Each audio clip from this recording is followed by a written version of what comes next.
Hello guys, welcome back to Murugeshwar vlogs. ఇది night view. చూడండి, morning ఇప్పటికి ఎంత డిఫరెన్స్ ఉంది, ఎంత బ్యూటిఫుల్గా ఉందో.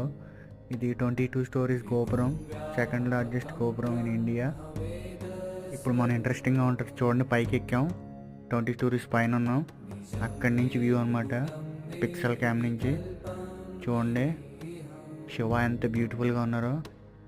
నైట్ వ్యూ, వెనకాల సముద్రం, బ్యూటిఫుల్ విగ్రహం. కింద చూడండి, కార్ ఎంత క్లియర్ కనపడుతుందో. ఒకసారి జూమ్ అవుట్ చేద్దాం. బా ఎక్సలెంట్ నైట్ వ్యూ. మీకోసం ల్యాండ్స్కేప్ తీసా చూడండి. బా ఎక్సలెంట్. ఇది మెయిన్ టెంపుల్ గుర్తుంది కదా, గోల్డెన్ కలర్ టెంపుల్. అసలు లైటింగ్లో ఎంత బ్యూటిఫుల్గా ఉందో చూడండి. ఈ షార్ట్లో ఇంతే. నెక్స్ట్ షార్ట్లో మురుగేశ్వర్ బ్యూటిఫుల్ బీచ్ని కవర్ చేద్దాం, నైట్ వ్యూని అండ్ సరౌండింగ్స్ కూడా కవర్ చేద్దాం ఈ 22 స్టోరీస్ నుంచి. వీడియో నచ్చినట్లయితే లైక్